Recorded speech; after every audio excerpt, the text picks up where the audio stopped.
Hi guys, previous video में हमने pneumonia देखा। निमोनिया में जो उनके हम डेफिनेशन देखा, फिर क्लासिफिकेशन भी देखा।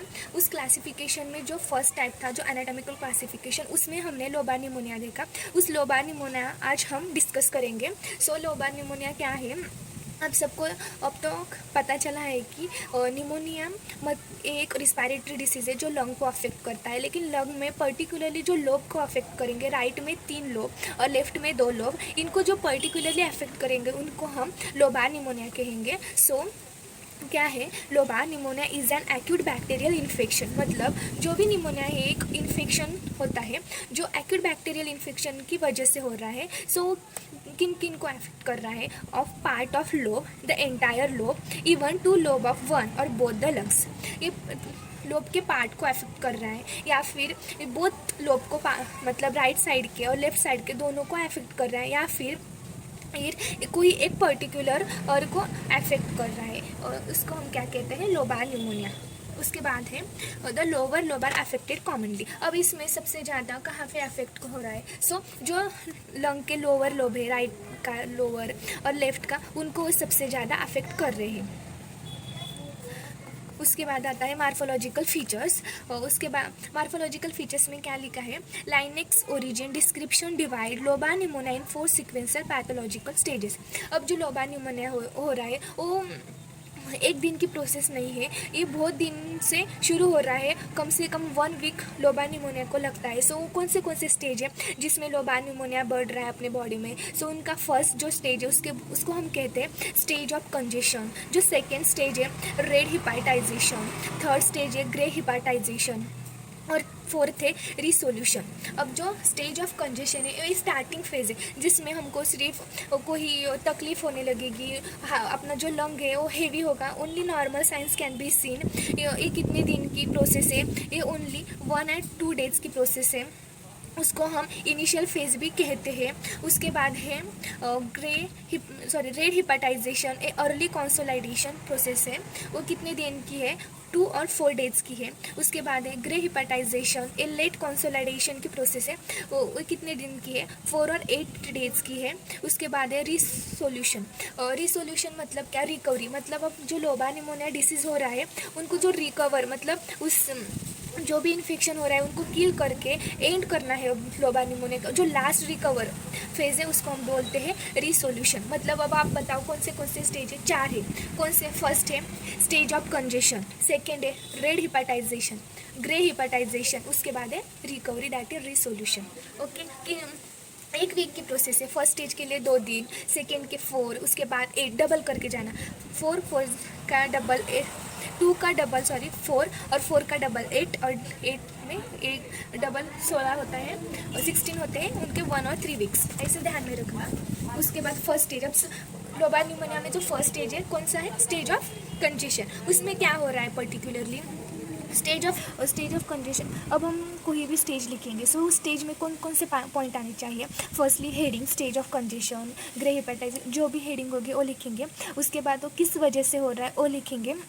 उसके बाद ग्रॉसली फीचर्स में क्या है उस हिस्टोलॉजी लिखेंगे कि जब हम माइक्रोस्कोप के अंदर उसको देखेंगे वो कैसा दिखेगा वो लिखेंगे। और उसके बाद एक डायग्राम निकालेंगे सिंपल वाली, जो भी चेंजेस लंग में दिखाई दे रहे हैं वो। ओके, 4 पॉइंट आने चाहिए।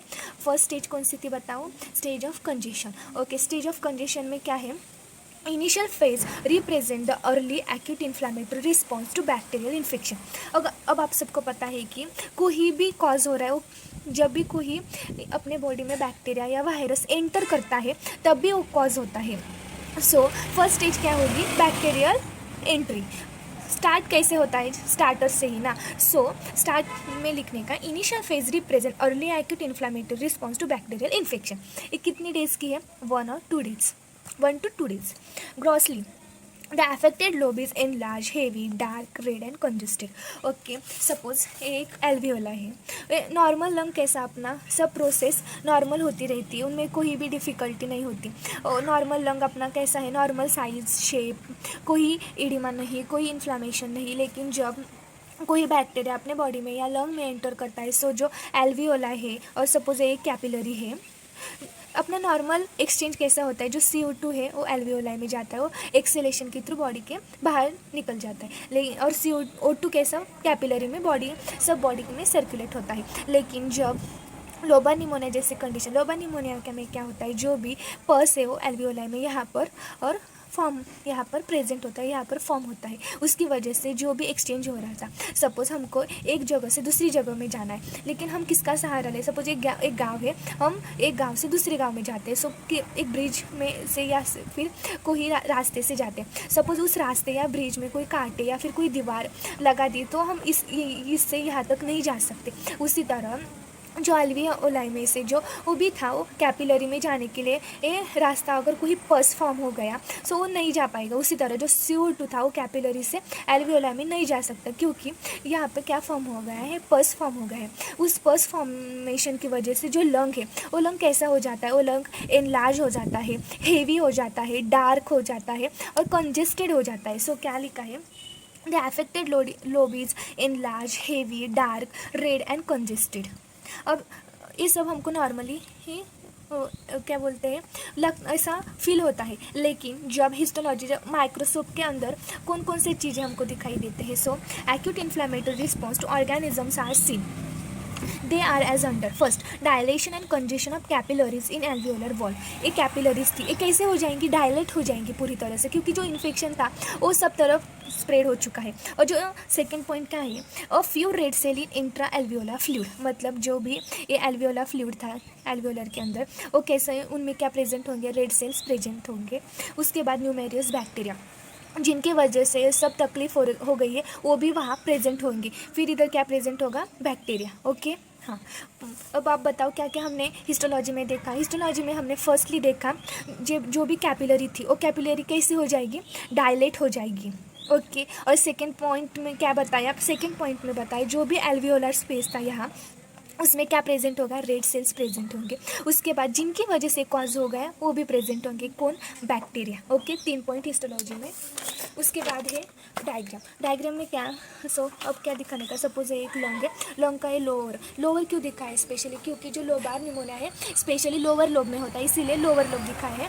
लोअर लोब कैसा होता है, एनलार्ज होता है, क्योंकि वहाँ पे पस फॉर्म हो चुका है, बैक्टीरिया की एंट्री हो चुकी है, इसीलिए वो हमारा जो लोअर लोब है कैसा होगा, एनलार्ज, हेवी लंग हो जाएगा। उसके बाद यहाँ पर क्या फॉर्म हो जाएगी, माइल्ड प्लूरेसी फॉर्म हो जाएगी। ये इतना ही डायग्राम में निकालना। पेज भी उतना ही दिखेगा, भर के आगे जाएंगे, और उसके बाद कंटेंट भी ज़्यादा दिखेगा। उसके बाद है रेड हिपेटाइजेशन। सेकेंड स्टेज क्या है, रेड हिपेटाइजेशन।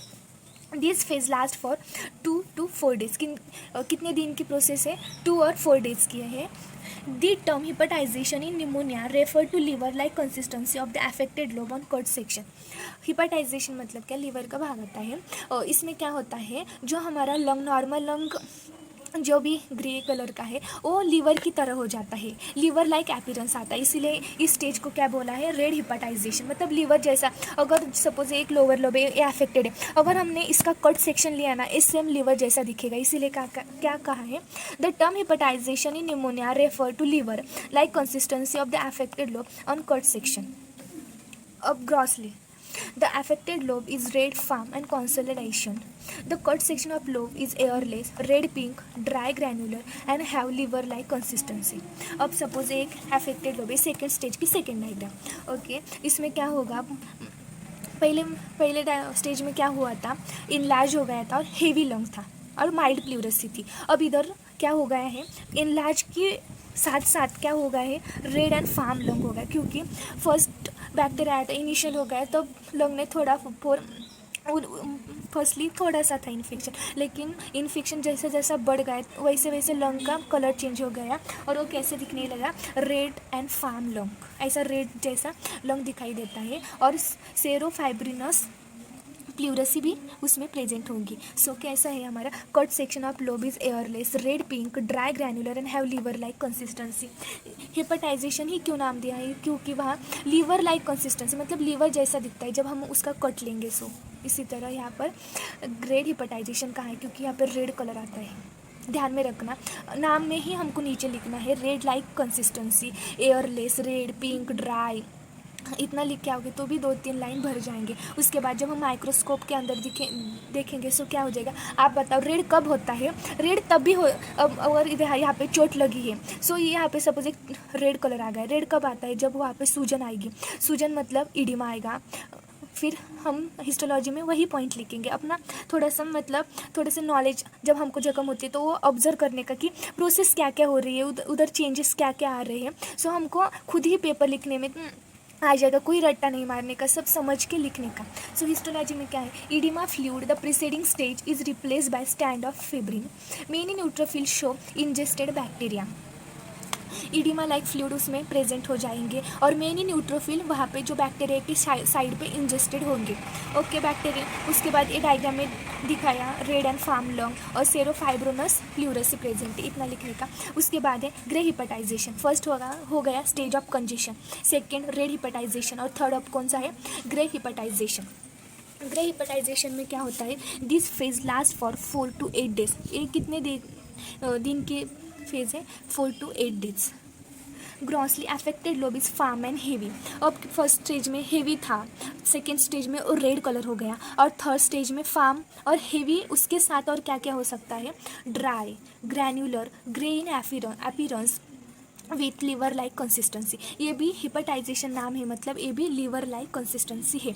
लेकिन उसकी और कौन से पॉइंट्स ऐड हो गए इसमें? है ड्राई हो जाता है लंग और ग्रैन्युलर होता है, ग्रैन्युलर इसमें प्रेजेंट होते हैं और grey in appearance with liver like consistency.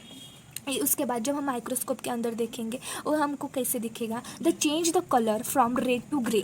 जो रेड कलर हुआ था, जो लंग रेड कलर का था वो ग्रे में चेंज हो जाएगा, फर्स्ट पॉइंट। और सेकेंड अब हो रहा है, क्या हो रहा है? रेड कलर ग्रे हो रहा है। सो स्टार्ट कहाँ से होगा? जो हमारा हाइलम है, सपोज ये एक लंग है और एक लंग है, जो ओपनिंग पॉइंट यहाँ पे होता है ना, उसको हम सपोज ये ट्रकिया के इधर वो डिस्ट्रीब्यूट होता है, मतलब डिवाइड होते हैं, उसको हम इधर हाइलम कहते हैं। उस हाइलम से वह स्टार्ट होता है। Beginning hilum spread towards the periphery, मतलब इधर हाइलम से स्टार्ट होके वो सब तरफ पेरीफेरी में स्प्रेड होगा। क्या लिखा है? The change the colour from red to grey begins hilum and spread towards the periphery. The fibrin strands are dense and more numerous. जो फैब्रिन प्रेजेंट है वो कैसे है? डेंस है और बहुत सारे नंबर में वो प्रेजेंट है। Red cell are also favours. उसके बाद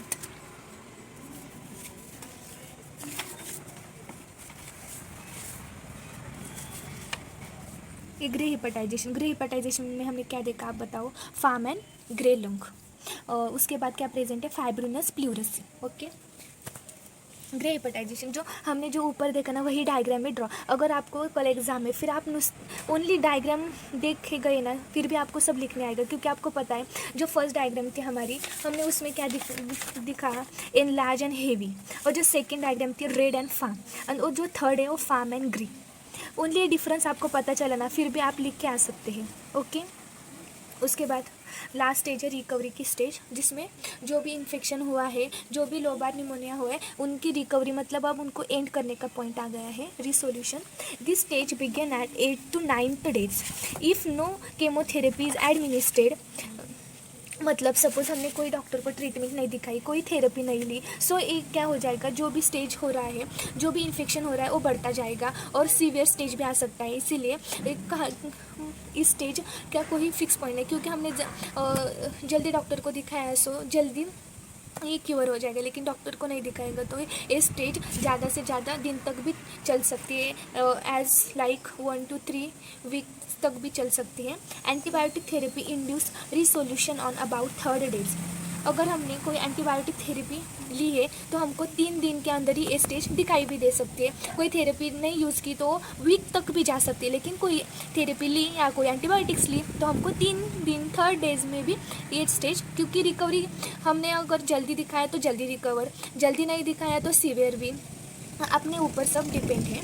उसके बाद एक grossly the process of stiffening begin centrally spread to periphery. Centrally मतलब हाइलम से, हमने अभी देखा स्प्रेड कहाँ से शुरुआत होती है? हाइलम से, और हाइलम के बाद वो पेरीफेरी में स्प्रेड होता है। The curve surface is grey, red और brown, fruity yellow, creamy fluid can be appear. उसके बाद है histology. Macrophages are predominant cell in the alveolar spaces, while neutrophils diminish in number. Alveolar capillaries. Histology. Macrophages are predominant cells in the alveolar spaces, while neutrophils diminish in number. मतलब macrophages क्या है? macrophages एक agent है जो भी foreign bodies हमारे body में आएंगे तब ये माइक्रोफेजेस उनको किल करने की प्रोसेस करेंगे. सो माइक्रोफेजेस अब रिकवरी की स्टेज है, मतलब हमको जो फॉरेन बैक्टीरिया आया है उनको किल करने का है. सो जो भी माइक्रोफेजेस की वैल्यूज़ है वो प्रेडोमिनेंटली बढ़ जाएंगी. Alveolar capillaries are enlarge. जो कैपिलरीज थी हमारी जो एल्वियोलाई की ये वो एनलार्ज हो जाएगी. There is a progressive removal of fluid content partially at expectoration but mainly by lymphatics resulting in restoration. हमारा जो भी नॉर्मल प्रोसेस है, जो भी फ्लूइड एक्यूमुलेट हो गया है वो सब हम माइक्रोफेजेस या फिर लिम्फेटिक्स की हेल्प से भी रिकवर कर सकते हैं. Of normal lung parenchyma with इरिशन.